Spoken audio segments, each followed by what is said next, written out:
ازواج کے علاوہ اولاد کے لیے بھی ہمیں قرآن و سنت میں دعائیں سکھائی گئی ہیں اور ان کا بھی اہتمام کرنا چاہیے. انسان اپنی زندگی میں اپنی بہترین کمائی اپنی اولاد ہی کو سمجھتا ہے، اور انسان اپنی زندگی کا بہترین سرمایہ اپنی اولاد پر خرچ کرتا ہے، اور اپنے بعد بھی ان کے لیے ہر طرح کی راحتیں اور نعمتیں چھوڑ کر جانا چاہتا ہے. لیکن اگر اولاد نیک ہو تو وہ والدین کے لیے صدقہ جاریہ بھی بنتی ہے، اور والدین کے خون پسینے کی کمائی کو ان کی زندگی میں اور ان کی زندگی کے بعد بہترین جگہوں پر استعمال کرتی. لیکن اگر اولاد بگڑی ہوئی ہو تو زندگی میں بھی انسان کے لیے اذیت اور عذاب ہے، اور بعد میں بھی اس کے مال کو ضائع کرنے والی ہوتی ہے اور اس کے لیے بدنامی کا سبب بنتی ہے. اس لیے خصوصی طور پر اولاد کے لیے دعائیں کرتے رہنا چاہیے. نبی صلی اللہ علیہ وسلم نے فرمایا 3 قسم کے لوگوں کی دعائیں قبول ہوتی ہیں اور ان کی قبولیت میں کوئی شک و شبہ نہیں: مظلوم کی دعا، مسافر کی دعا، اور والد کی دعا اپنی اولاد کے لیے. یعنی جب باپ اپنے بچوں کے لیے دعا کرتا ہے تو وہ دعا بھی قبول ہوتی ہے.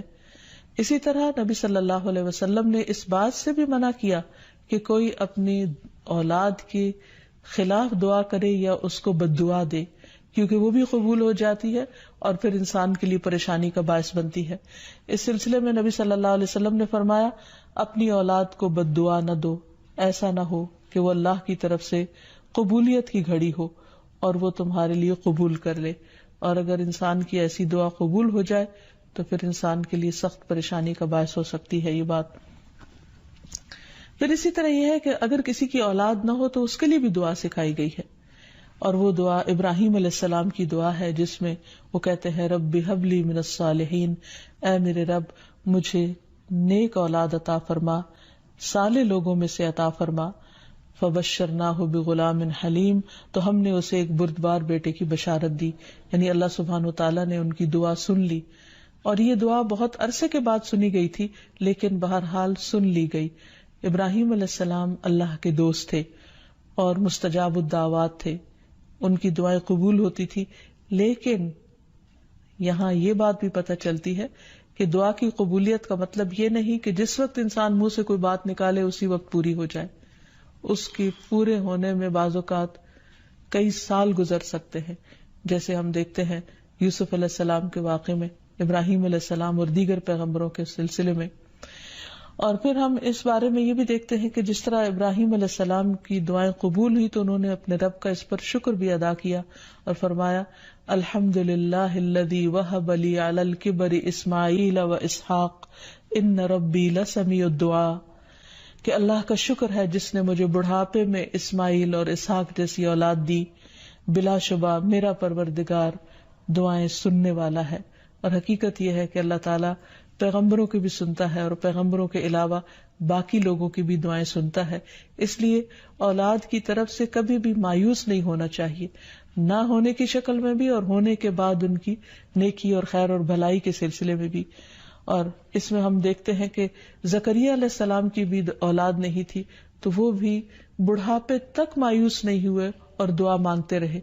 اور اس سلسلے میں آتا ہے کہ وہ جب دعا مانگتے تو کہتے رب ہب لی من لدنک ذریۃ طیبہ انک سمیع الدعاء، کہ اے میرے پروردگار تو مجھے اپنے پاس سے نیک اور پاکیزہ سیرت اولاد عطا فرما، تو ہی دعا کا سننے والا ہے. یعنی پیغمبر ہمیشہ صرف اولاد کی دعا نہیں کرتے بلکہ نیک اولاد کی دعا کرتے ہیں.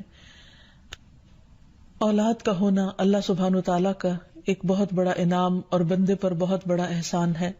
اسی لیے ہم دیکھتے ہیں کہ اولاد انسان کے لیے اگر نیک ہو تو راحت، رحمت، آرام اور چین اور آنکھوں کی ٹھنڈک کا ذریعہ ہوتی ہے.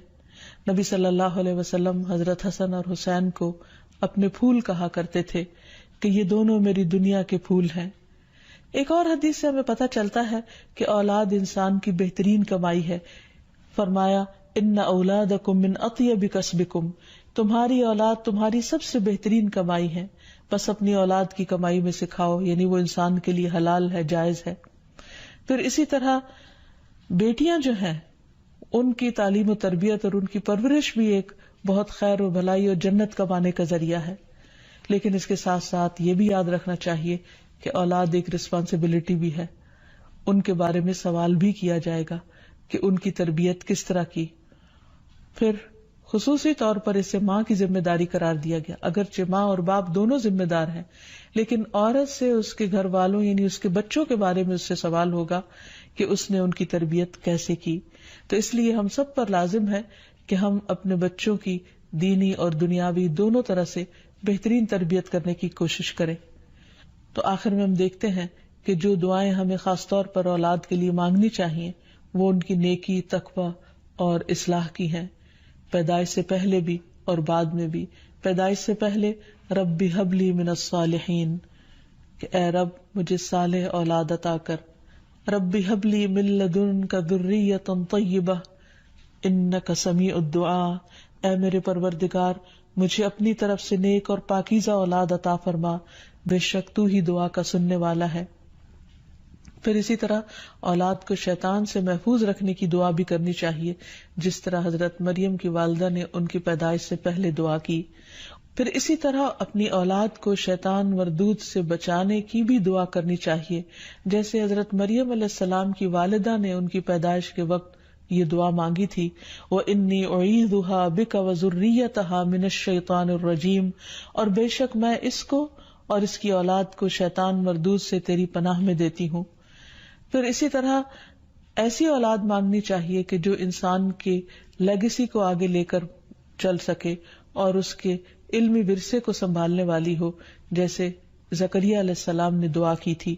پھر اسی طرح اولاد کے اللہ تعالیٰ کے راستے میں قبول ہونے کی بھی دعا کرنی چاہیے، جیسے حضرت مریم کی والدہ نے ان کے لیے دعا کی تھی کہ ربی انی نذرت لک ما فی بطنی محررا فتقبل منی، کہ اے میرے رب بے شک میں نے تیرے لیے اس کی نظر مانی ہے جو میرے پیٹ میں ہے کہ میں آزاد چھوڑ دوں گی، سو مجھ سے قبول فرما، بے شک تو سب کچھ سننے سب کچھ جاننے والا ہے.